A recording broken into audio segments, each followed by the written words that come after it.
Dr. Zixarna had been the chief medical officer of the Galactic Coalition's flagship Harmony's Promise for 17 cycles. In that time, the four-armed Quillarian had treated every conceivable ailment across 47 different species. She prided herself on knowing the exact dosage of analgesics for a Kryn's crystalline nervous system, the precise temperature requirements for Velthian surgery, and the complex ritual phrases needed to calm a Draxian patient before invasive procedures. Nothing in her extensive training had prepared her for humans. The first human to arrive in her medical bay was Marcus Chen, a newly assigned engineer from the recent addition to the Coalition, Earth. He walked in with what the initial scan identified as a compound fracture in his left radius and ulna. The bones had snapped clean through during a maintenance accident in the engine room. Zixarna's medical display lit up with urgent red warnings. By every standard in her database, Chen should have been unconscious from shock. The Quillarian pain index rated such an injury at 94 out of 100, a level that would incapacitate even the stoic Kryn warriors. Yet Chen stood there, his face pale and covered in sweat, but conscious, alert. He even managed what humans called a smile. "Hey, Doc," he said, his voice strained but steady. "Looks like I'm gonna need a cast." Zixarna's primary arms trembled as she guided him to the medical bed. "You should not be capable of speech," she said, her translator rendering her shock into flat standard. "The pain index—" "Yeah, it hurts like hell," Chen interrupted, then actually laughed, a short, pained sound. "But I've had worse. Kidney stones back in '87. Now that was pain." While her automated systems worked to set and seal the bones, Zixarna checked and rechecked her readings. There was no error. The human was experiencing the full measure of the injury, yet he remained not only conscious but conversational. He asked about the healing process, made jokes about his clumsiness, and even inquired about her homeworld. That was only the beginning. Over the following weeks, more incidents occurred. A human security officer named Rodriguez took a plasma burn across her shoulder, a 78 on the pain index, and refused sedation because she was still on duty. Another human, Jenkins from navigation, walked 3 decks to the medical bay with a ruptured appendix, apologizing for the inconvenience. Zixarna began to suspect something fundamental about her understanding was flawed. The revelation came during a ship-wide crisis. A Draxian freighter collided with the Harmony's Promise, causing explosive decompression in sections 7 through 12. The medical bay was flooded with casualties from multiple species, each requiring specific protocols and pain management regimens that were carefully calculated over centuries of medical science. The human contingent arrived last, having spent crucial minutes ensuring others evacuated first.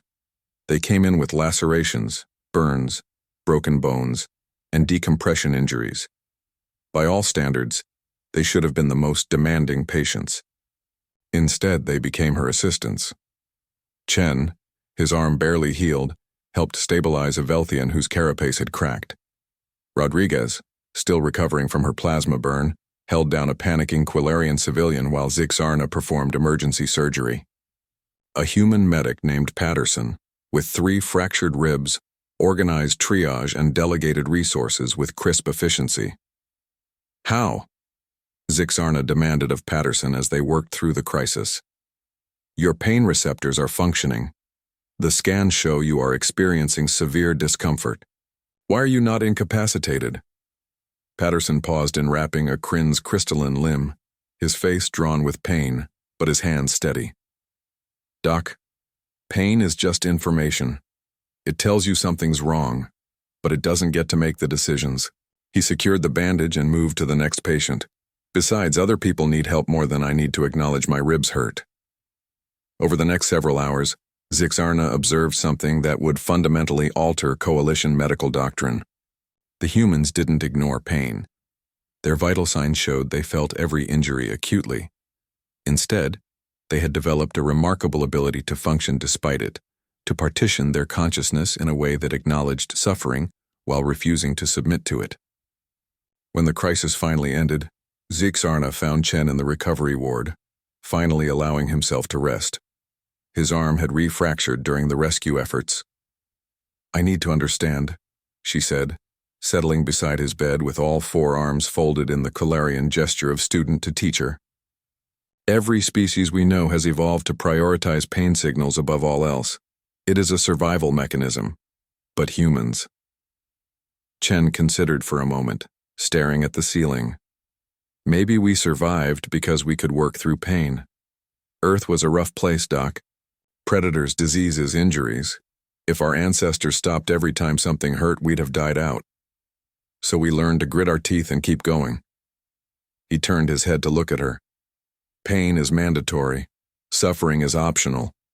That's what my grandmother used to say. Zixarna added a 48th protocol to her medical database that night.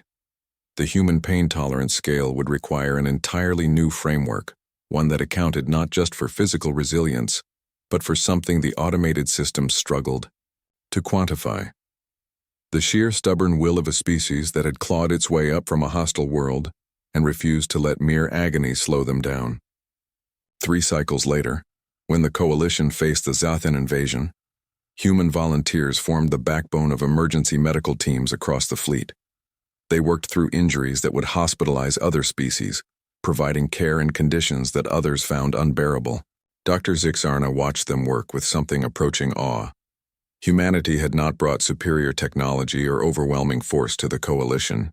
They had brought something far more valuable, the ability to function when everything hurt, to help others when their own bodies screamed for rest, to choose action over surrender even when pain demanded otherwise.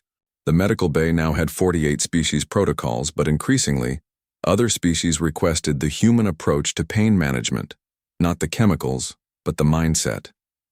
It couldn't be taught easily, Zixarna learned. It was forged through millennia of survival on a world that showed no mercy. And perhaps that was humanity's greatest gift to the galaxy, the knowledge that pain was not a barrier, but merely another obstacle to overcome.